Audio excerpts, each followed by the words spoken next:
Hay una pregunta que casi nadie se atreve a responder con honestidad, pero que lo cambia todo en el momento en que te la haces de verdad. ¿Cuál es tu cruz?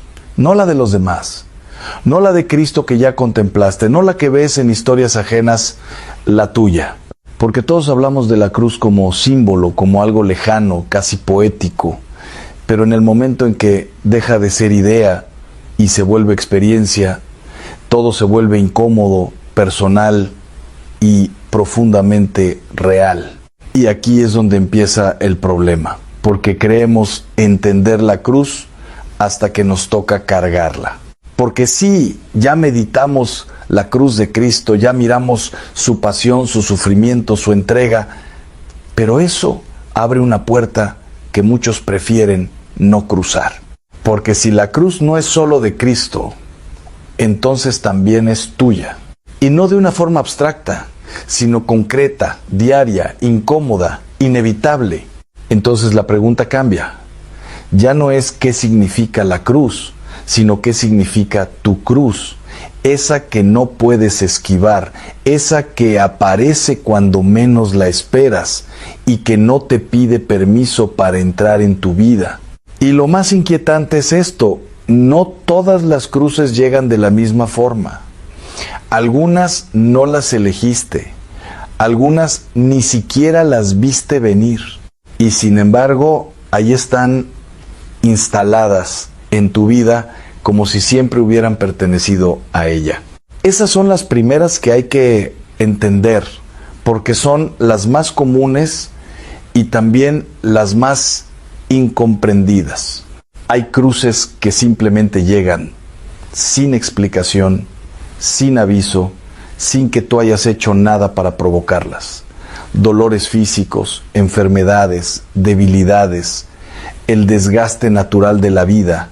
A veces lo esperas, otras veces te golpea de repente. Un diagnóstico que no estaba en tus planes, una noticia que rompe tu rutina en segundos, y entonces te preguntas, ¿por qué a mí? Pero la realidad es más dura porque no siempre hay respuesta. Solo hay presencia, solo hay cruz. Y no se queda ahí porque esas cruces no solo son físicas. Hay otras que duelen más, las morales, las emocionales, las que se meten en lo más profundo y no se ven desde fuera, la humillación inesperada, el comentario que nunca imaginaste escuchar de alguien cercano, la traición disfrazada de confianza. Y lo más desconcertante es que muchas veces vienen de quienes menos esperabas. Y entonces no solo cargas con el dolor, cargas también con la sorpresa, con la decepción, con esa sensación de esto no debía pasar. Pero la vida no pregunta si debía o no debía, simplemente pasa y ahí aparecen esas otras cruces, las familiares, la pérdida de alguien cercano, una enfermedad que toca a quien amas, una situación que no puedes controlar. Y en ese momento entiendes algo que nadie te había explicado con claridad, que la cruz no siempre es consecuencia de tus decisiones, muchas veces es simplemente parte de estar vivo. Y eso cambia completamente la perspectiva, porque ya no puedes culparte, pero tampoco puedes escapar. Y entonces empiezas a ver algo aún más inquietante, que cada cruz es distinta, totalmente personal. Lo que para uno puede parecer soportable, para otro es insoportable.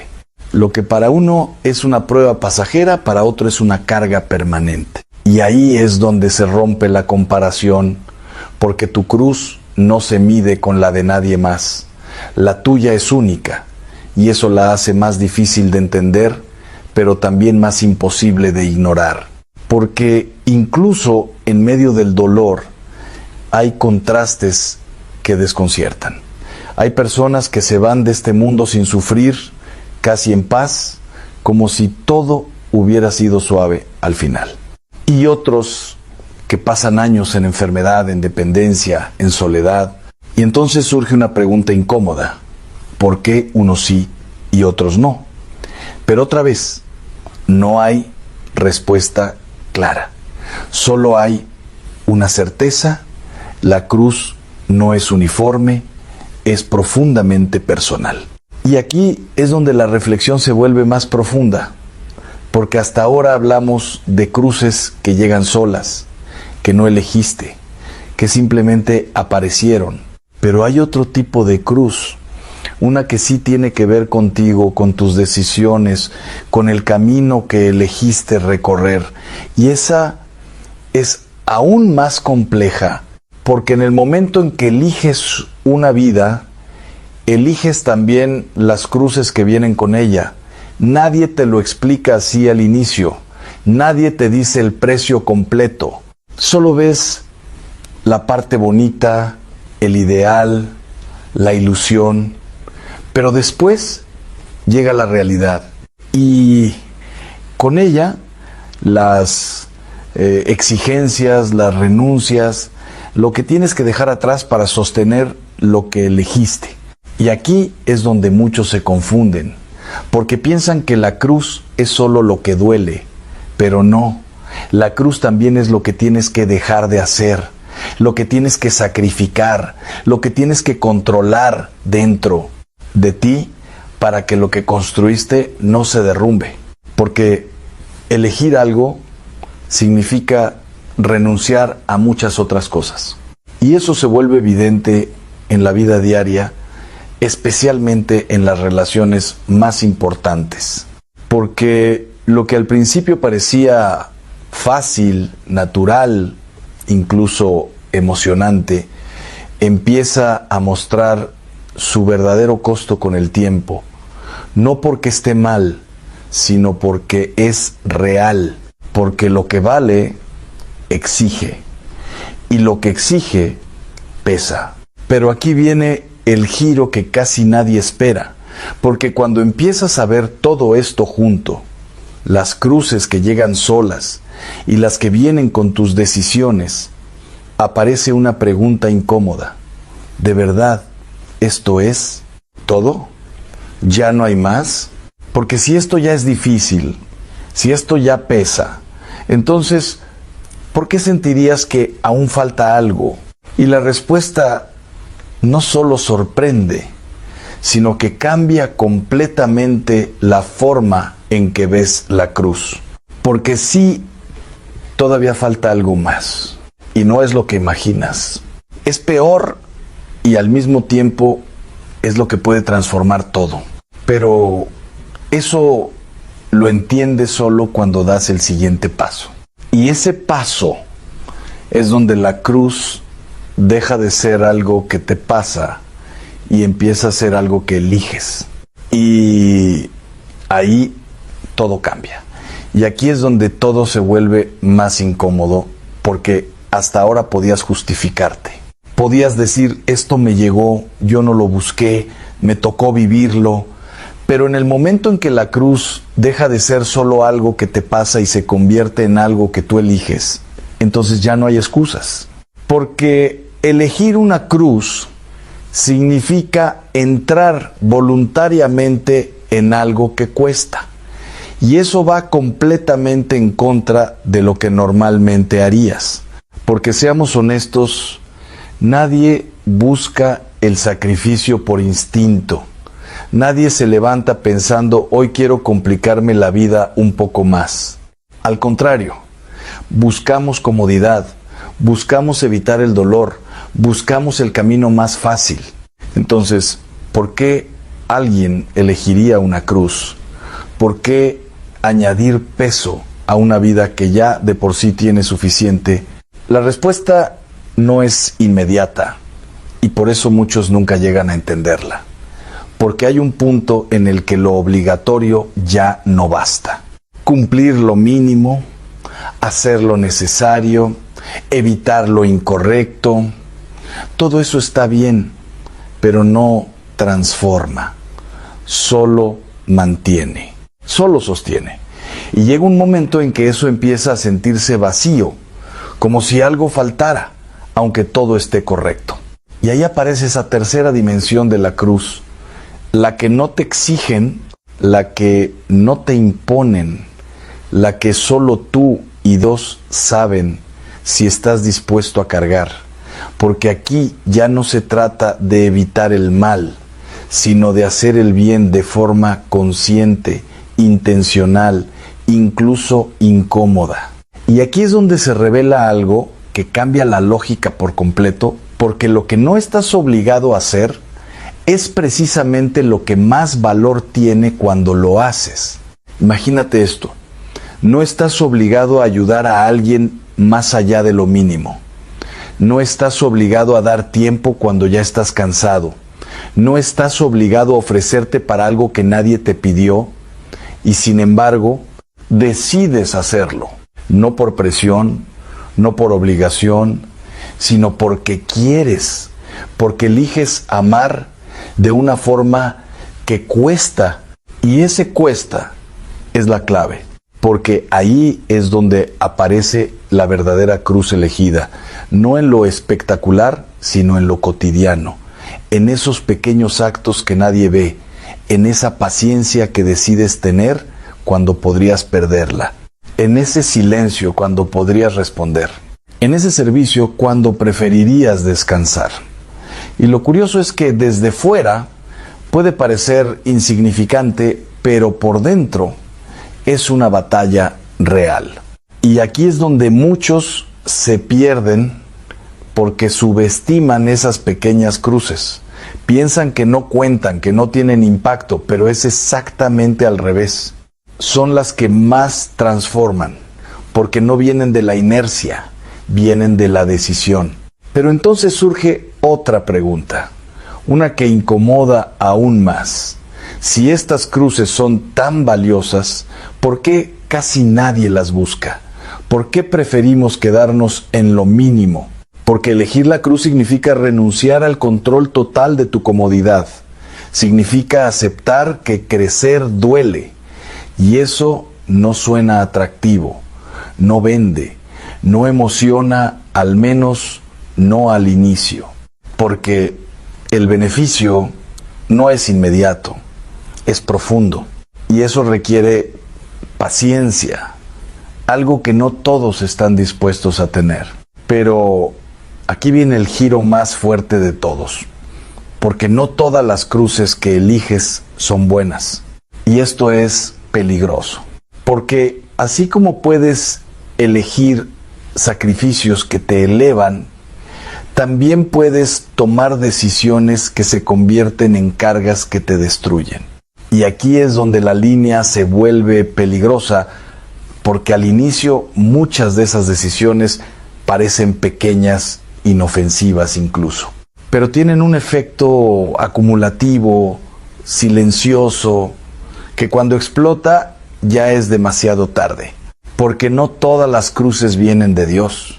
Algunas te las fabricas tú, y estas son las más pesadas de todas, porque a diferencia de las otras, no vienen con sentido claro, no traen paz escondida, no construyen, desgastan. Son esas decisiones que parecían insignificantes, pero que poco a poco se convierten en problemas enormes. Una palabra que no debiste decir, un límite que no pusiste, una puerta que abriste por curiosidad y que después ya no supiste cerrar.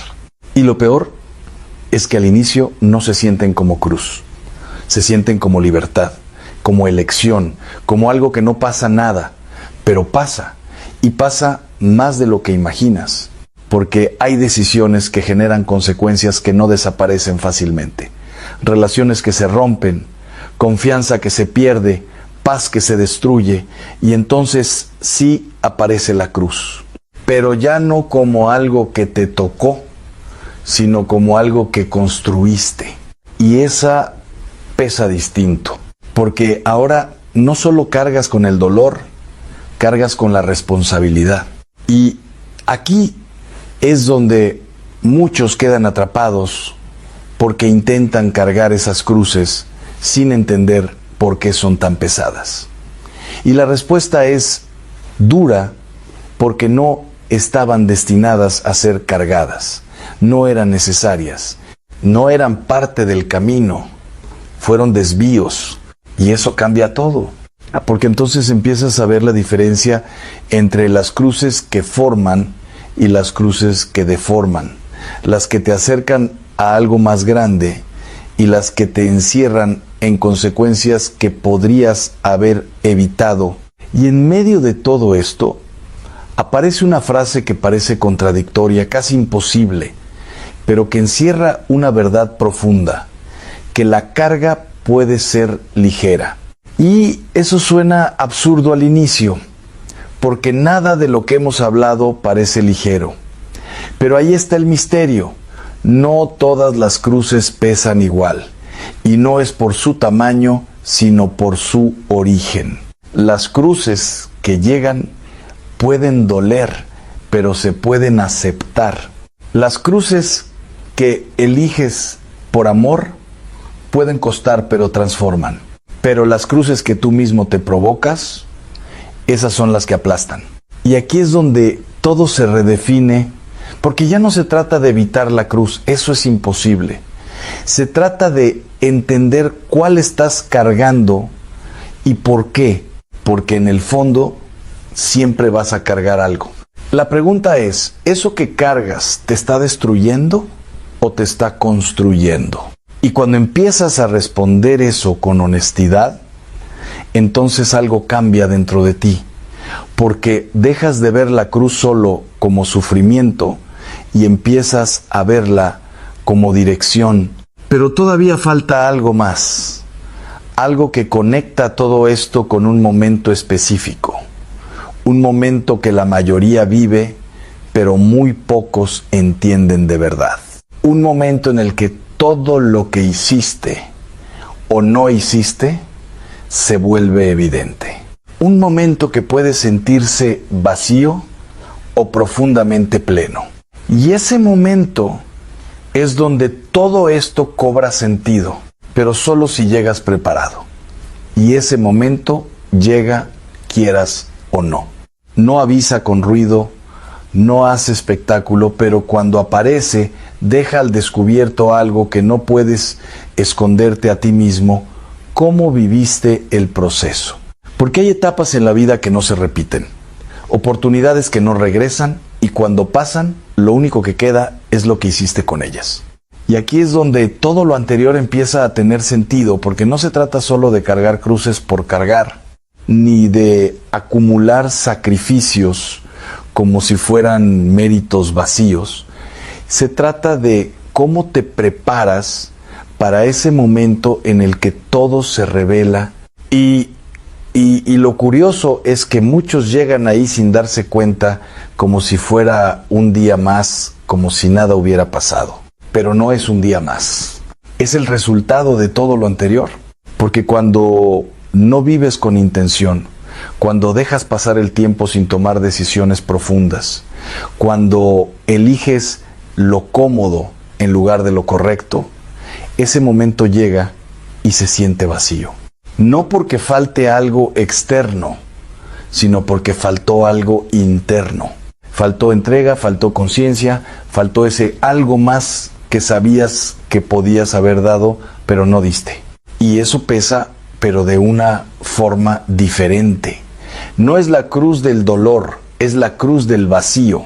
Pero también existe el otro lado, el que pocos experimentan, pero que cambia todo, el lado de quien sí se preparó, de quien sí eligió, de quien sí vivió cada etapa con intención, y cuando llega ese momento no es vacío, es plenitud. No porque todo haya sido perfecto, sino porque todo tuvo sentido.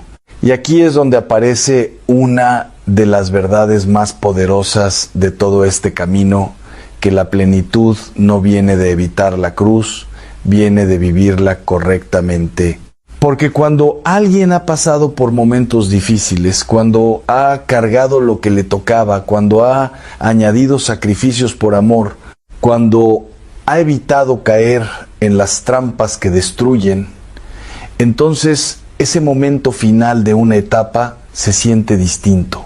Hay una especie de paz que no se puede explicar fácilmente, como si todo encajara, como si todo hubiera valido la pena. Y aquí es donde entra algo que transforma por completo la perspectiva, porque no se trata solo de lo que sufriste, sino de lo que hiciste con ese sufrimiento. Porque dos personas pueden vivir cosas muy similares, pero llegar a resultados completamente distintos. Uno se rompe, el otro crece. Uno se amarga, el otro madura. Y la diferencia no está en la cruz, está en la forma de cargarla. Y eso cambia todo, porque entonces entiendes que no eres víctima de tu historia, eres responsable de tu respuesta. Pero justo cuando parece que todo está claro, aparece una advertencia que no puedes ignorar. Porque así como puedes llegar a ese momento con plenitud, también puedes llegar con cadenas que tú mismo construiste. Y eso es lo más duro de aceptar, porque hay cruces que no debieron existir. Decisiones pequeñas que parecían insignificantes, pero que se convirtieron en problemas enormes. Actitudes que repetiste, palabras que no controlaste, impulsos que no frenaste. Y poco a poco, sin darte cuenta, fuiste creando un peso que ahora no sabes cómo soltar. Y lo más difícil es que sabes que fuiste tú.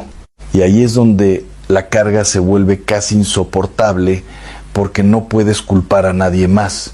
No puedes decir, me tocó porque no te tocó, lo elegiste.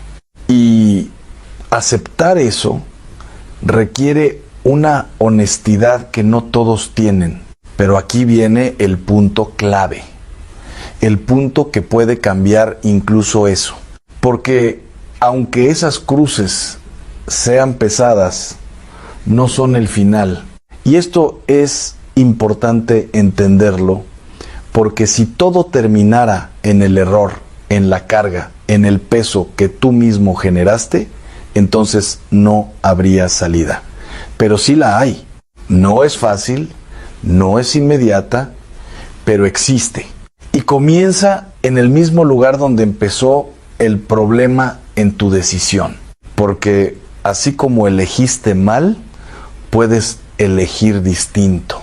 Y eso abre una puerta que muchos no ven, la posibilidad de transformar incluso las peores cargas en algo que tenga sentido. No eliminarlas mágicamente, pero sí darles un propósito. Y eso cambia la forma en que las llevas.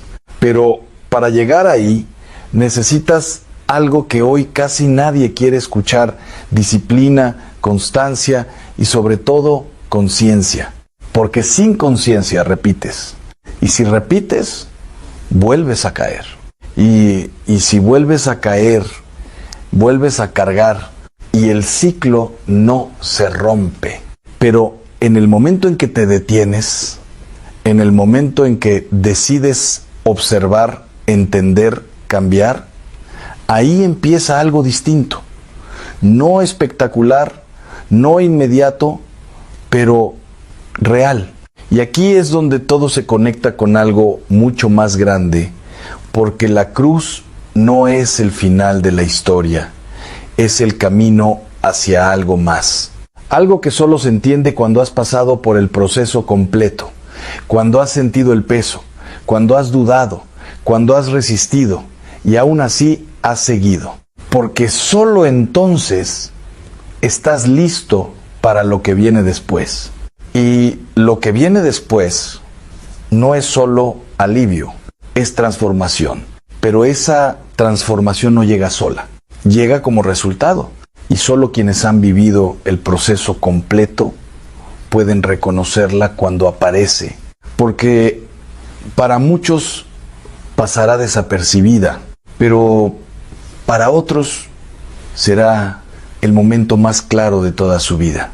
Y ahí, justo ahí, entenderás algo que al principio parecía imposible, que la cruz nunca fue el problema, era el camino. Y justo cuando crees que ya entendiste todo, cuando sientes que ya puedes distinguir entre las cruces que te tocan, las que eliges y las que te provocas, aparece una última capa, Una que cambia completamente la forma en que miras tu vida. Porque no se trata solo de identificar la cruz, se trata de aprender a vivir con ella sin que te destruya, y eso nadie te lo enseña fácilmente. Porque aceptar la cruz suena bien hasta que duele de verdad, hasta que no es teoría sino realidad, hasta que no es una idea espiritual sino algo que te incomoda todos los días. Y ahí es donde muchos se detienen, no porque no quieran avanzar, sino porque no saben cómo. Porque hay una diferencia enorme entre cargar algo y cargarlo bien. Y aquí es donde todo se vuelve más fino, más profundo, porque no basta con resistir, no basta con aguantar, no basta con sobrevivir. Eso lo puede hacer cualquiera, pero no transforma. Lo que transforma es cómo lo haces. Porque puedes vivir tu cruz desde la queja y te desgasta. Puedes vivirla desde la resignación y te apaga. Puedes vivirla desde el enojo y te endurece. Pero también puedes vivirla desde el sentido, y ahí todo cambia. Y ese sentido es lo que marca la diferencia entre una carga que aplasta y una que eleva.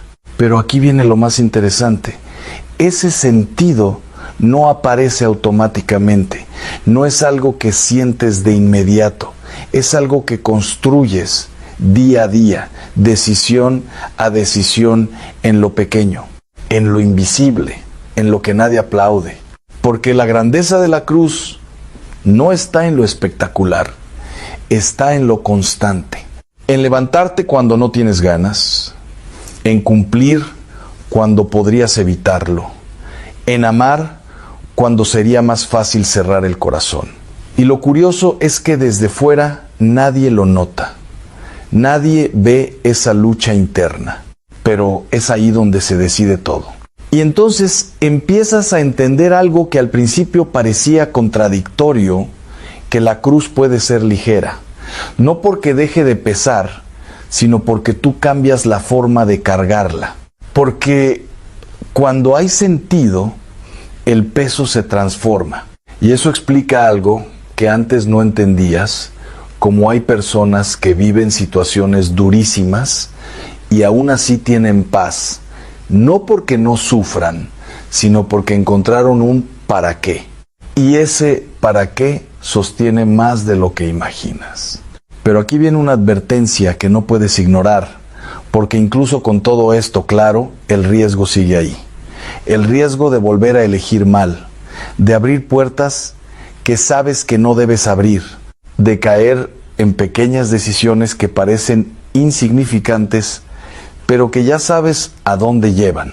Y aquí es donde la vigilancia se vuelve clave, porque no se trata de vivir con miedo, se trata de vivir con conciencia, de entender que no todo lo que puedes hacer te conviene, que no todo lo que se siente bien te construye, y que hay decisiones que, aunque pequeñas, pueden cambiar el rumbo de todo.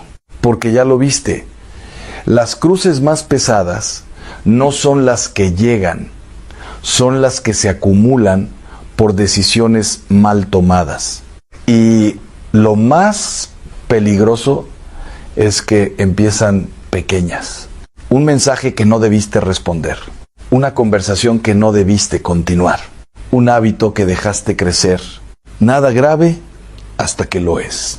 Y entonces entiendes que la verdadera batalla no está en lo grande, está en lo cotidiano, en lo que repites todos los días, en lo que permites o detienes cuando aún estás a tiempo, porque cuando ya es grande, ya cuesta mucho más. Y aquí es donde todo se resume en una idea simple, pero exigente: elegir bien, elegir qué cargas, elegir qué sueltas, elegir qué alimentas y qué cortas de raíz. Porque al final siempre estás eligiendo. Incluso cuando no decides, estás decidiendo. Y eso define tu camino. Porque la cruz no desaparece, pero cambia dependiendo de tus elecciones. Puede ser camino o puede ser carga inútil. Puede ser crecimiento o puede ser desgaste. Y aquí es donde todo se conecta con una última verdad, una que da sentido a todo lo que has escuchado hasta ahora. No se trata de vivir sin cruz. Se trata de vivir con la cruz correcta, la que te corresponde, la que te construye, la que te acerca a algo más grande que tú. Porque cuando intentas escapar de todas, terminas creando las peores. Pero cuando aceptas las que debes y eliges bien las que añades, entonces algo cambia profundamente. Empiezas a vivir con dirección. Empiezas a entender el dolor. Empiezas a encontrar paz incluso en medio de lo difícil. Y entonces la cruz deja de ser un enemigo. Se convierte en guía, en camino, en propósito. Y ahí, justo ahí, es donde la grandeza y el poder de la cruz dejan de ser palabras y se convierten en experiencia, porque ya no estás mirando la cruz desde fuera, ahora la estás viviendo. Y por primera vez la entiendes. Y al final todo se reduce a algo que nadie puede hacer por ti. Porque puedes escuchar 1000 ideas, puedes entender la teoría, incluso puedes emocionarte por momentos, pero llega un punto en el que te quedas solo con una decisión. Y esa decisión es silenciosa, pero definitiva. ¿Qué vas a hacer con tu cruz? Porque ya no se trata de identificarla al fácil. Eso es lo fácil. Ya viste que hay cruces que llegan, otras que nacen de lo que elegiste vivir y otras que tú mismo provocas. Ya sabes que no todas pesan igual y que no todas construyen. Pero saberlo no cambia nada hasta que decides actuar distinto. Y aquí es donde la mayoría se detiene. No porque no quiera mejorar, sino porque cambiar duele más que seguir igual.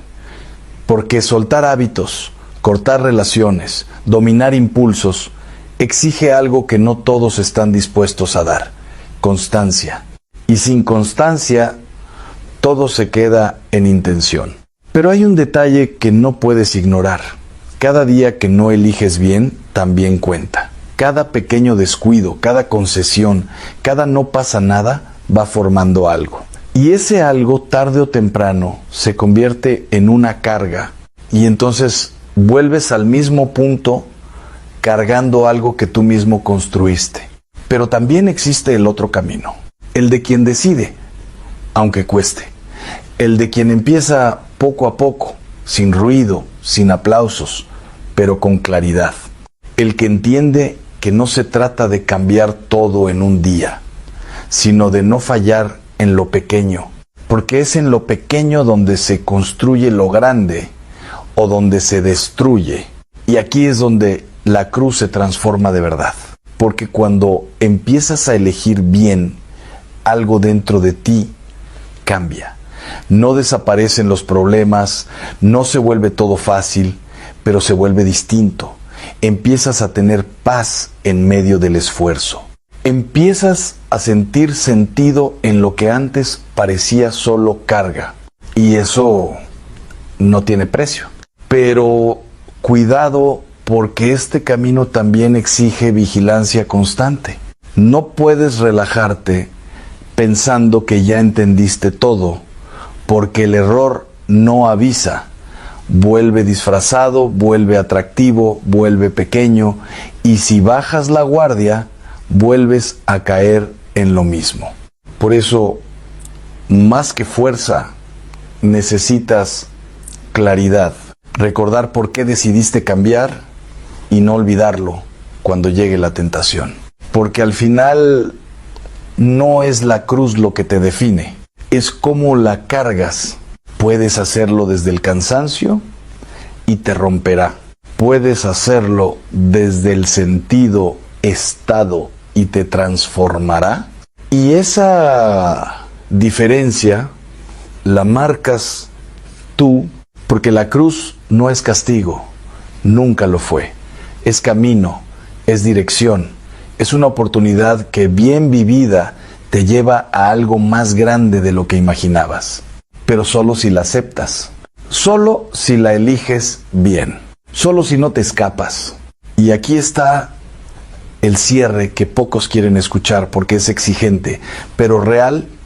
Siempre tendrás una cruz, siempre. La pregunta no es si la tendrás, es cuál.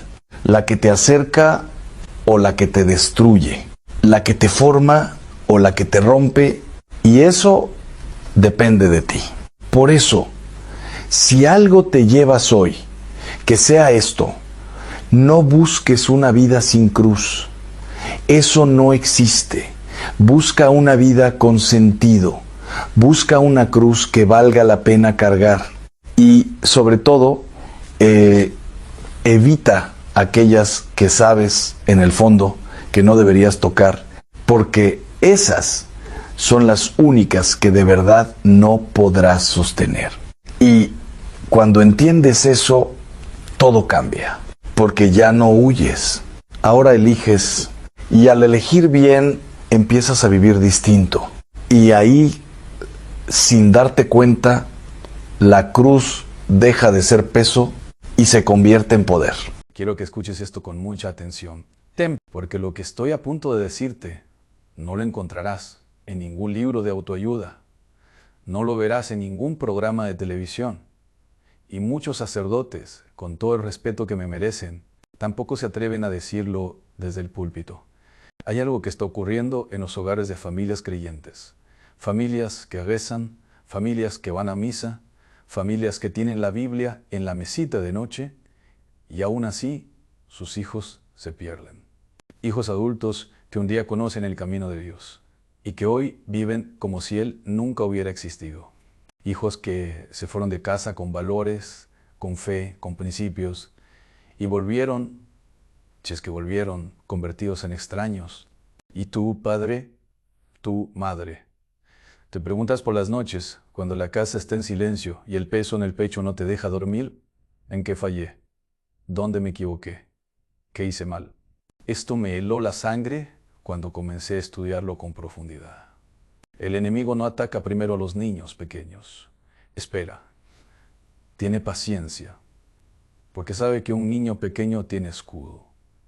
Tiene a sus padres, tiene la iglesia, tiene rutinas de fe, pero un hijo adulto, un hijo que ya vive solo, que ya toma sus propias decisiones, ese es el objetivo perfecto.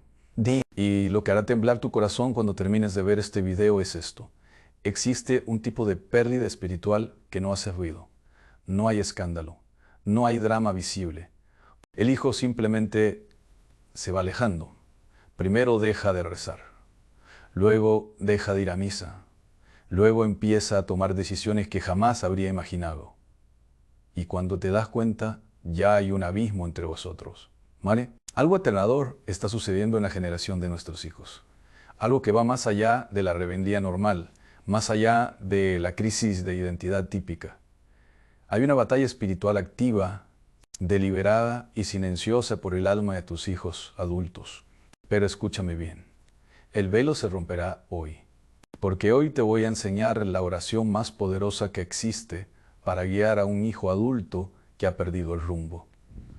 No es magia, no es superstición, es teología, es experiencia pastoral y es la gracia de Dios actuando donde tú ya no puedes. Llegar, quédate.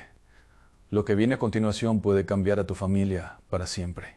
Para poder rezar con eficacia por nuestros hijos, primero necesitamos entender lo que está ocurriendo. Y para entenderlo, debemos ser honestos, aunque duela. Vivimos en una época que los teólogos llaman de apostasía silenciosa. No es la apostasía dramática del que públicamente reniega de Dios. Es algo mucho más sutil y, por eso mismo, mucho más peligroso. Es la apostasía del que simplemente Deja de creer sin decírselo a nadie. Los estudios sociológicos sobre práctica religiosa en el mundo hispanohablante nos dan un dato que debería hacernos reflexionar profundamente.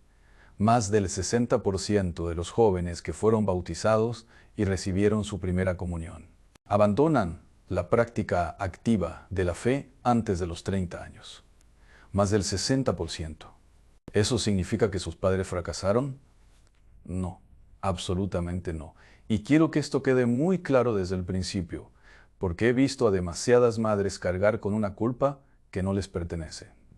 Pero sí significa que hay fuerzas en este mundo, fuerzas culturales, espirituales, filosóficas, que están trabajando activamente para desconectar a tus hijos de Dios. Y si no entendemos esas fuerzas, no podremos combatirlas con la oración adecuada. La primera fuerza, el relativismo moral. Nuestros hijos adultos han crecido en una cultura que les dice constantemente que no existe la verdad absoluta, que cada uno construya su propia verdad, que lo que es bueno para ti es bueno, que lo que es bueno para mí también es bueno, aunque sean cosas contradictorias. Esta mentalidad que se aprende en las universidades, en las redes sociales, en las películas y en las canciones, es fundamentalmente incompatible con la fe cristiana. Porque la fe parte de una premisa radical. Existe la verdad con mayúscula y esa verdad tiene nombre. Cuando un hijo adulto lleva años respirando el aire del relativismo, la fe empieza a parecerle no solo innecesaria, sino incluso arrogante. ¿Cómo te atreves a decir que tu religión es la verdadera? Esa pregunta que parece filosófica e inocente es en realidad una semilla de alejamiento. La segunda fuerza, la soledad disfrazada de independencia. Uno de los mayores engaños de nuestra época es hacer creer a los jóvenes que la madurez significa no necesitar a nadie, ni a sus padres, ni a su comunidad, ni a Dios. La independencia es una virtud cuando está bien entendida, pero cuando se convierte en aislamiento, cuando el hijo adulto corta los lazos con todo lo que le conectaba a algo más grande que él mismo, esa soledad se convierte en terreno fértil para la desesperación, los vicios, las relaciones destructivas y la búsqueda de sentido en lugares equivocados. He atendido en mi ministerio a decenas de familias con esta misma historia. El hijo que se fue a estudiar a otra ciudad prometiendo que mantendría su fe. El hijo que se casó con alguien de otra creencia y poco a poco fue cediendo su identidad espiritual. La hija que encontró un grupo de amigos que le ofrecía pertenencia, pero a un precio, abandonar sus valores. La tercera fuerza, el dolor no resuelto. Y aquí llegamos a algo que me pesa decir, pero que la honestidad pastoral me obliga a mencionar. A veces, los hijos se alejan de Dios porque se alejaron primero de sus padres, o porque vivieron algo dentro del hogar, un divorcio, una adicción de algún familiar, una herida emocional profunda que les hizo asociar la fe con el dolor, con la hipocresía, con la decepción. Dios no causó ese dolor.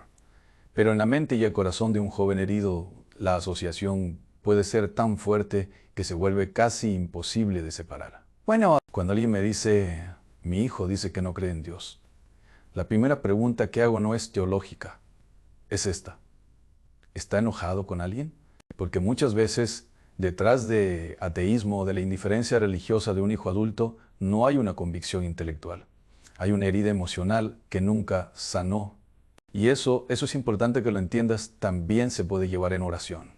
Eso también tiene respuesta en Dios.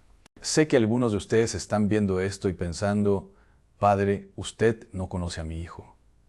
Usted no sabe lo lejos que está. Usted no sabe cuántos años llevo rezando sin ver ningún resultado. Lo escucho. Y justamente por eso, lo que viene ahora es lo más importante que verás en este video. Permíteme ahora hablarte de algo que viví personalmente. Porque esta enseñanza no nació de los libros, aunque los libros me ayudaron a comprenderla. Nació de la vida real, de una historia que llevo en el corazón desde hace años. Tengo un amigo muy querido, un hombre de fe profunda, casado, con 3 hijos, hombre de misa diaria, de rosario en familia, de valores claros y hogar cristiano. Uno de sus hijos, el mayor, a quien llamaré Miguel para proteger su intimidad, se marchó a los 22 años a vivir a otra ciudad por motivos de trabajo. Al principio llamaba, al principio venía en Navidades, al principio todavía hablaba de Dios con naturalidad, pero poco a poco las llamadas se hicieron más cortas, las visitas más escasas y las conversaciones sobre fe simplemente desaparecieron. Pues, 5 años después, Miguel vivía en una relación que sus padres no aprobaban. Había abandonado toda práctica religiosa y cuando su padre intentaba hablar de Dios, él cambiaba de tema o, en los peores momentos, reaccionaba con una ira que todos encontraban desconcertante. Su madre lloraba en adoración. Su padre me llamó un día con la voz rota y me dijo algo que jamás olvidaré. Padre, siento que perdí a mi hijo. Está vivo, pero lo perdí.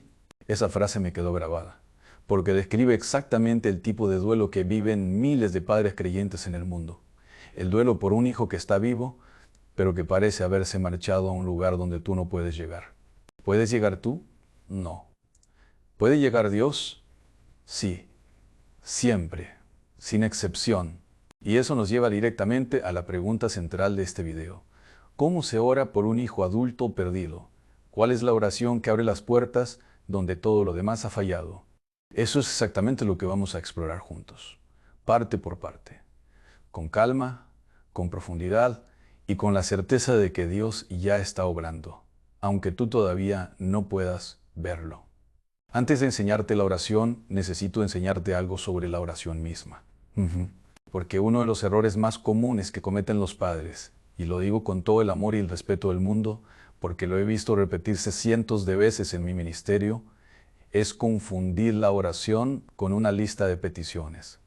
Entramos ante Dios y comenzamos, Señor, convierte a mi hijo. Señor, que vuelva a la iglesia. Señor, que deje esa relación. Señor, que cambie. Y no hay nada malo en pedir. La Sagrada Escritura nos invita a pedir. Pero si la oración se queda solo en la petición, estamos usando a Dios como un servicio de mensajería. Como si Él fuera simplemente el medio para conseguir lo que nosotros ya hemos decidido que debe ocurrir. La oración intercesora verdadera es algo mucho más profundo, mucho más exigente y mucho más poderosa. Permíteme explicarte su anatomía. El primer elemento, la rendición. La oración intercesora por un hijo adulto comienza no con una petición, sino con un acto de rendición. Y este primer paso es, para muchos padres, el más difícil de todos. Rendirse significa decirle a Dios con total honestidad, yo no puedo con esto. He intentado todo lo que está en mis manos. He hablado, he llorado, he esperado, he vuelto a hablar.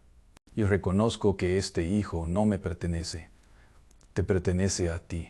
Eso parece simple cuando lo lees, pero cuando lo tienes que decir de verdad, cuando lo tienes que pronunciar desde las entrañas, con el peso de años de preocupación encima, es uno de los actos espirituales más valientes que un padre puede hacer.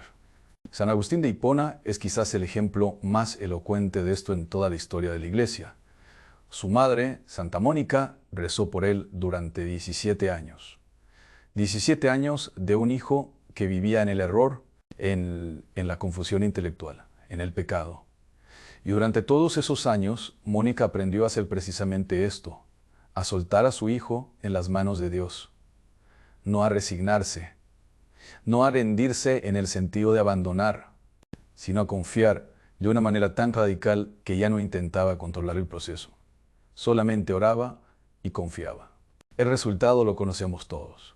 Agustín se convirtió en uno de los teólogos más grandes que ha dado la Iglesia. Tu hijo no es el primero. Y Dios no ha cambiado. El segundo elemento, la intercesión específica. Una vez que hemos hecho el acto de rendición, podemos entrar en la petición. Pero la petición intercesora no es vaga, no es genérica, es quirúrgica. ¿Qué significa esto? Significa que cuando oramos por un hijo adulto perdido, debemos identificar con precisión qué es lo que necesita ese hijo en este momento de su vida. ¿Necesita sanación de una herida emocional específica? ¿Necesita ser librado de una relación tóxica? que lo está destruyendo? ¿Necesita claridad intelectual para superar las dudas de fe que lo tienen atrapado? ¿Necesita encontrarse con una persona, un amigo, un sacerdote, un testimonio que sea el instrumento de Dios para tocarlo? La intercesión específica requiere que conozcamos a nuestro Hijo, que lo observemos con los ojos del amor, no del juicio, que nos preguntemos qué hay debajo de su alejamiento, qué herida real está cubriendo con su indiferencia o su rebeldía. Porque cuando oramos por la herida real, no por el síntoma visible, la oración adquiere una precisión espiritual que mueve montañas. Si en este momento estás pensando, Padre, todo esto está muy bien, pero yo llevo años rezando y mi hijo no cambia, necesito que escuches lo que viene ahora. Porque puede que hayas estado rezando de la manera correcta, pero en el momento equivocado. Y eso, en la oración intercesora, hace toda la diferencia. El tercer elemento, el tiempo de Dios. Uno de los mayores obstáculos para la oración intercesora sostenida es la desesperación ante el silencio de Dios. Rezamos un mes, no pasa nada visible. Rezamos 6 meses. Nuestro hijo parece estar peor que antes. Rezamos un año y comenzamos a preguntarnos si Dios nos está escuchando realmente. Quiero hablarte de algo que aprendí en mis años de ministerio y que cambió profundamente mi comprensión de la oración. Dios no trabaja en tiempo real, trabaja en tiempo eterno. Cuando nosotros vemos el momento presente, Dios ve toda la historia de esa alma. Ve los momentos que aún no han llegado. Ve las conversaciones que todavía no han ocurrido. Ve las circunstancias que Él mismo está preparando, como un maestro artesano que trabaja en el taller con una paciencia y una precisión que nosotros, desde fuera, no podemos apreciar. El profeta Isaías lo dice con una claridad que me resulta siempre consoladora. Mis pensamientos no son vuestros pensamientos, ni vuestros caminos son mis caminos. Hay una distancia entre la perspectiva humana y la perspectiva divina que nosotros debemos aprender a respetar, no con resignación pasiva, sino con una confianza activa. Esto no significa que la oración no funcione, significa que la oración funciona de maneras que no siempre podemos ver desde donde estamos. He conocido casos, y no exagero, en los que un hijo que había abandonado la fe durante 20 años regresó a Dios de manera dramática y completamente inesperada. Y cuando investigas la historia de esa conversión, siempre encuentras en algún punto del camino a una madre que no dejó de rezar. Porque, volviendo a la historia de mi amigo y de su hijo Miguel, que te comencé a contar en la parte anterior, hubo un momento en que el padre de Miguel, agotado y devastado, vino a verme y me preguntó algo que me llegó muy hondo. Padre, ¿tiene sentido seguir rezando por alguien que ya no quiere ser rezado? Me quedé en silencio un momento. Y luego le dije lo que creo con toda mi alma. La oración no necesita el permiso de quien es rezado, necesita solamente la fe de quien reza. Esa respuesta lo desarmó, porque llevaba meses sintiéndose rechazado, no solo por su hijo, sino también en su oración. Como si la resistencia de Miguel fuera también una resistencia a que Dios actuara. Y no es así. Dios no está limitado por la resistencia de tu hijo.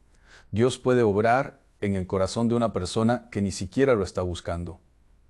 De hecho, algunas de las conversiones más poderosas que he presenciado comenzaron precisamente así, con alguien que no buscaba a Dios, pero a quien Dios estaba buscando.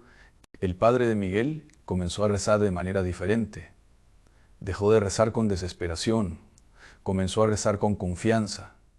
Y algo cambió en el ambiente espiritual de esa familia, aunque todavía no había un cambio visible en Miguel. ¿Qué pasó después? Te lo contaré. Pero primero necesito enseñarte el cuarto elemento de la oración intercesora, porque sin este, los 3 anteriores no tienen el mismo poder. El cuarto elemento, la oración persistente y la guerra espiritual. El Evangelio de Lucas nos narra la parábola de la viuda persistente. Una mujer que va una y otra vez ante un juez injusto, reclamando justicia, hasta que el juez, no por bondad, sino por agotamiento, finalmente le concede lo que pide. Y Jesús, al terminar la parábola, dice algo que debería grabarse en el corazón de todo padre que ora por un hijo perdido. ¿Y acaso Dios no hará justicia a sus elegidos que le gritan día y noche? La persistencia en la oración no es duda, es fe en acción. Cuando seguimos rezando a pesar de no ver resultados, estamos haciendo una declaración espiritual muy concreta. Confío en ti más de lo que confío en lo que ven mis ojos. Y esa declaración, repetida día tras día, semana tras semana, va construyendo algo en el plano espiritual que nosotros no podemos ver, pero que es absolutamente real. Los santos padres de la Iglesia hablaban del concepto de thesaurus orationis, el tesoro de la oración. Cada oración que elevamos es como una moneda depositada en ese tesoro. Y llega un momento que solo Dios conoce, en que ese tesoro alcanza la cantidad necesaria para que ocurra el milagro. No abandones ese tesoro ahora. Puede que estés a una sola oración de distancia.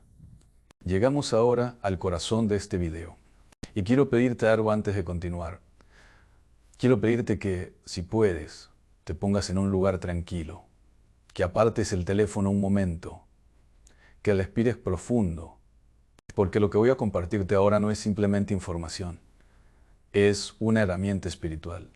Y las herramientas espirituales requieren disposición interior para recibirlas correctamente.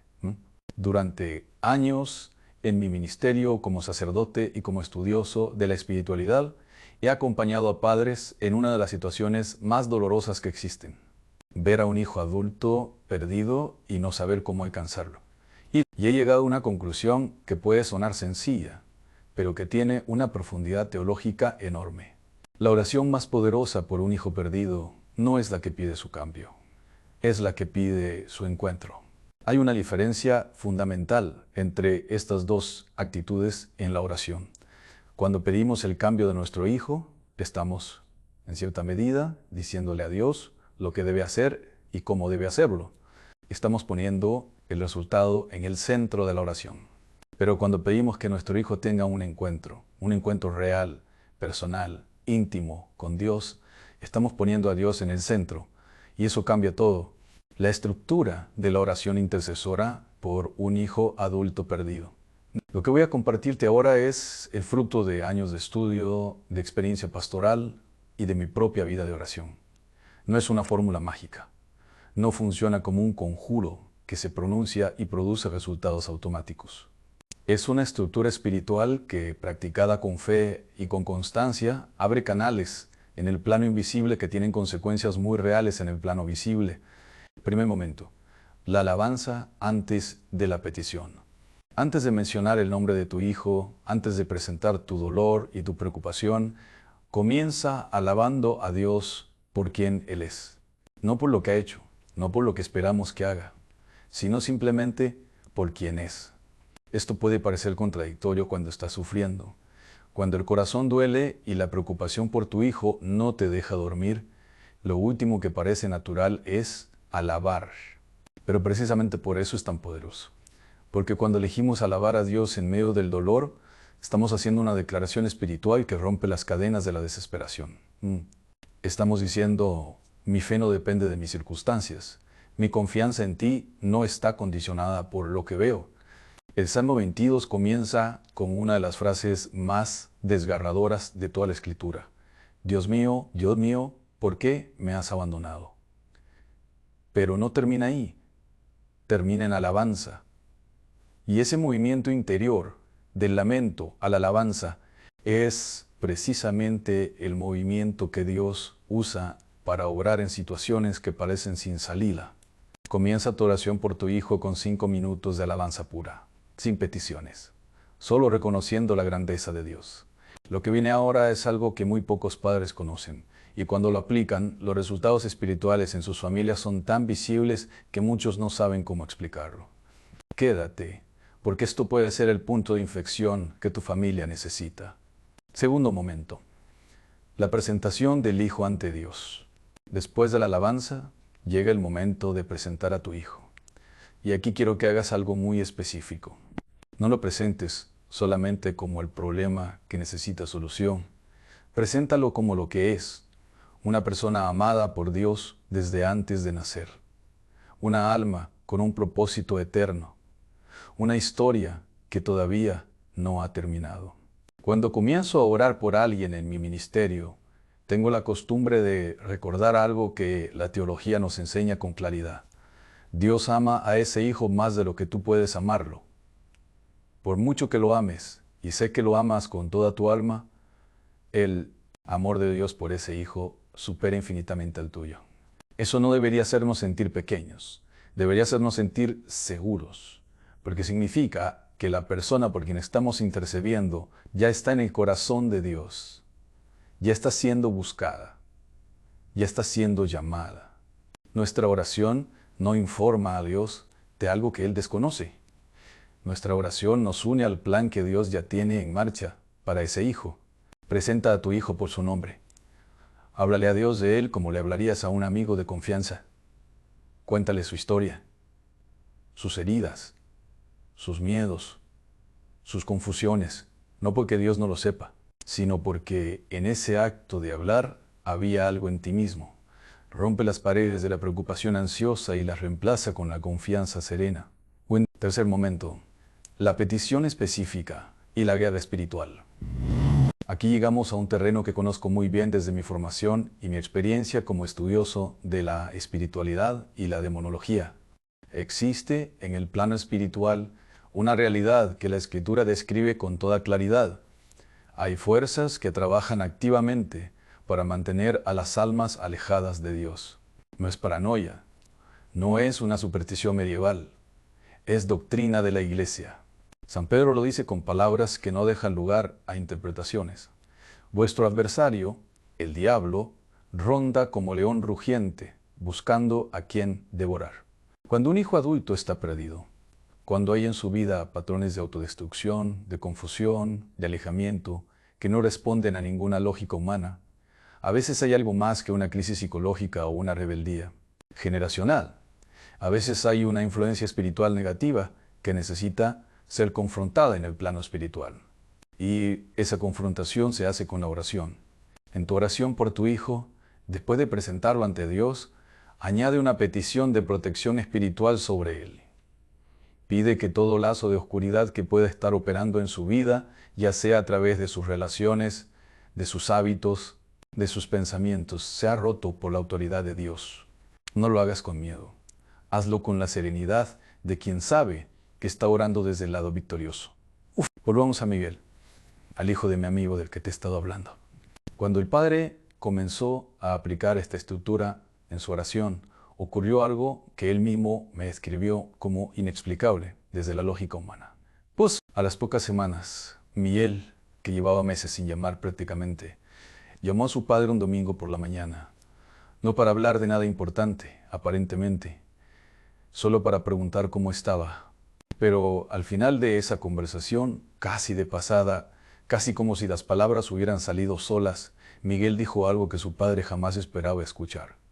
Papá, últimamente pienso mucho en cuando éramos pequeños e íbamos todos a misa juntos. No sé por qué, pero lo recuerdo mucho. El padre me llamó llorando, no porque Miguel hubiera vuelto a la iglesia, no porque hubiera habido una conversión dramática, sino porque después de años de silencio espiritual, algo se había movido. Una puerta que parecía soldada para siempre había cedido 1 milímetro. Y en espiritualidad, 1 milímetro es suficiente para que entre la luz de Dios. Cuarto momento, la acción de gracias anticipada. Este es quizás el elemento más contraintuitivo de toda la oración intercesora. Y es también, en mi experiencia, uno de los más poderosos. Después de hacer tu petición, da gracias a Dios por la respuesta. No cuando la veas. Ahora, antes de verla. Esto no es autoengaño. No es fingir que el problema no existe. Es ejercitar la fe en su forma más pura. La certeza de lo que se espera. La convicción de lo que no se ve, como lo define la carta a los hebreos. Cuando damos gracias anticipadas a Dios por la conversión de nuestro hijo, estamos haciendo algo espiritualmente significativo. Estamos tratando como real algo que todavía no se ha manifestado en el body. Tiempo, porque ya existe en la eternidad de Dios. Es como si entraras en el taller del artesano mientras la obra todavía está siendo esculpida y ya le dieras las gracias por la obra terminada, porque confías en sus manos, porque conoces su habilidad, porque sabes que lo que está haciendo, aunque todavía no puedas verlo con claridad, será hermoso. Dale gracias a Dios por tu hijo. ¿Por quién es? ¿Por quién será? Por el camino de regreso que ya está siendo preparado, aunque tú todavía no puedas verlo. Hay un último elemento, un elemento que muchos padres omiten sin saberlo, y que puede ser precisamente la razón por la que sus oraciones no han tenido aún el impacto que esperaban. No te vayas. La parte 4 contiene la pieza que completa todo lo que padeces. Hemos visto hoy, llegamos al final de este camino que hemos recorrido juntos hoy. Y antes de compartirte el elemento que falta, el elemento que completa todo lo que hemos visto, quiero decirte algo desde lo más profundo de mi corazón sacerdotal. Sé que hay personas viendo este video que llevan años cargando un peso que nadie más puede ver. Un peso que no se menciona en las reuniones familiares, que no se publica en las redes sociales, que se carga en silencio, en la madrugada, cuando la casa está dormida y las lágrimas encuentran finalmente el espacio para salir. El peso de un hijo perdido. Y quiero que sepas esto. El hecho de que estés aquí, viendo este video hasta el final, ya dice algo muy importante sobre ti. Dice que no has abandonado. Dice que todavía crees, aunque a veces esa fe se sienta tan pequeña que apenas puedas verla. Dice que el amor que tienes por ese hijo es más fuerte que el cansancio, más fuerte que la desesperanza, más fuerte que los años de silencio y distancia. Ese amor no es tuyo solamente. Es un reflejo del amor de Dios mismo. Y Dios no desperdicia ese tipo de amor. El quinto elemento, el testimonio como arma espiritual. Durante las 3 partes anteriores hablamos de la alabanza, de la presentación del Hijo ante Dios, de la petición específica en la guerra espiritual y de la acción de gracias anticipada. Pero hay un quinto elemento que la mayoría de los padres nunca considera. Y es este. Tu propia transformación como parte de la respuesta a tu oración. Permíteme explicarte esto con cuidado, porque es fácil malentender. No estoy diciendo que el alejamiento de tu hijo sea tu culpa. Ya lo dije en la primera parte y lo repito ahora con la misma convicción. No estoy diciendo que si cambias tú, automáticamente cambiará él. La libertad humana es sagrada y Dios mismo la respeta. No, lo que estoy diciendo es algo diferente y mucho más profundo. Cuando un padre o una madre comienza a transformarse interiormente a través de la oración, cuando el miedo se convierte en paz, cuando la ansiedad se convierte en confianza, cuando el juicio se convierte en misericordia, esa transformación se convierte en el testimonio más poderoso que ese hijo puede recibir. Los hijos adultos, aunque aparentemente nos ignoren, aunque finjan que nuestra fe les resulta irrelevante, nos observan con más atención de la que quieren admitir. Y hay algo que ningún sermón, ninguna discusión teológica, ningún artículo que les enviemos puede lograr, pero que una vida transformada sí puede lograr. Sembrar una pregunta en el corazón de ese hijo. La pregunta más importante que un hijo perdido puede hacerse es esta. ¿Qué tiene mi padre? ¿Qué tiene mi madre?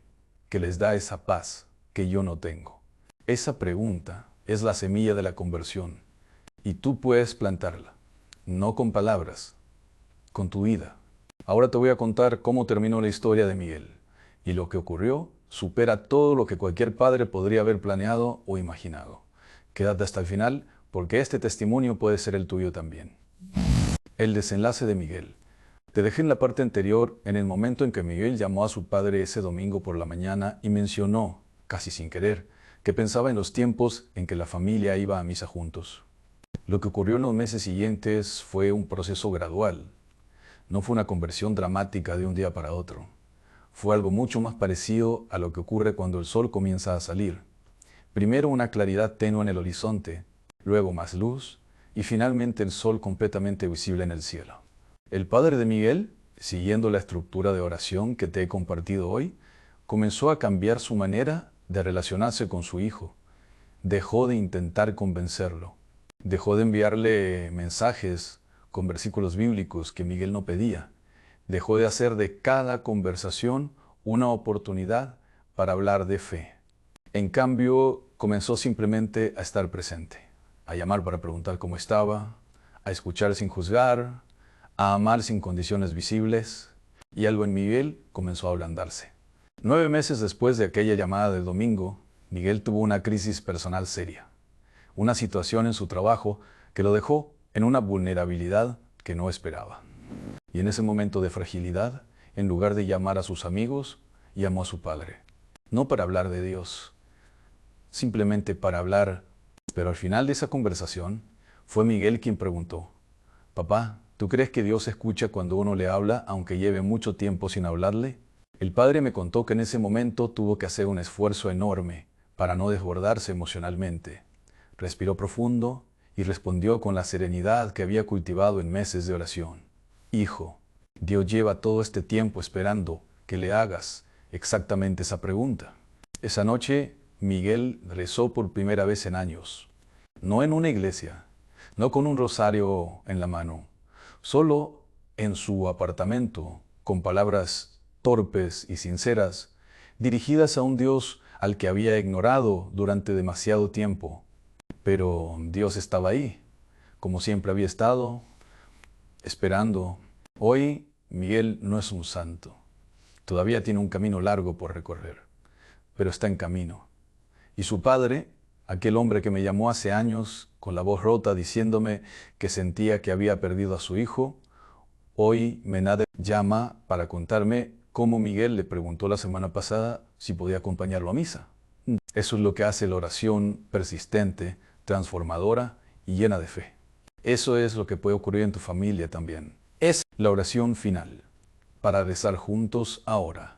Puntos. Quiero terminar este video de la manera en que me parece más apropiada, rezando juntos. Si puedes, pon tus manos sobre tu corazón y repite conmigo, en silencio o en voz alta, como te salga mejor. Padre nuestro que estás en los cielos, hoy vengo ante ti, no con fuerza propia, sino con la única certeza de que tú amas a mi Hijo más de lo que yo puedo amarlo. Pongo en tus manos a nombre de tu Hijo, no como un problema que necesita solución, sino como un alma que tú mismo formaste, que tú mismo conoces y a quien tú mismo estás buscando en este momento. Rompe, Señor, todo lazo de oscuridad en su vida. Envía a las personas correctas en el momento correcto. Abre sus ojos a tu presencia, que está más cerca de Él de lo que Él imagina. Y transfórmame a mí también. Hazme el instrumento de tu paz en mi familia. Dame la serenidad que solo viene de ti, para que mi vida sea el testimonio que mis palabras no pueden dar. Gracias, Padre, porque ya estás obrando. Gracias porque esta historia no ha terminado. Gracias porque tú nunca abandonas a ninguna de tus ovejas. Amén. Prospera, si esta oración tocó algo en tu corazón hoy, si mientras la rezabas sentiste que algo se movió dentro de ti, eso no es coincidencia. Eso es Dios respondiéndote en tiempo real. No dejes que ese momento se pierda. Hermano, hermana, pues has llegado hasta aquí porque llevas algo muy serio en el corazón. Y yo quiero que sepas que no estás solo en esto. Esta comunidad que estamos construyendo juntos en este canal no es simplemente un espacio de videos espirituales. Es una comunidad de intercesión. Una comunidad de padres, de madres, de abuelos, de personas que se niegan a rendirse por los suyos. Y por eso te pido algo muy concreto hoy. Si este video te ayudó, si tocó algo real en tu vida, suscríbete a este canal ahora mismo. Pulsa el botón de suscripción y después pulsa la campanita de notificaciones para que cada vez que suba un nuevo video seas de los primeros en recibirlo.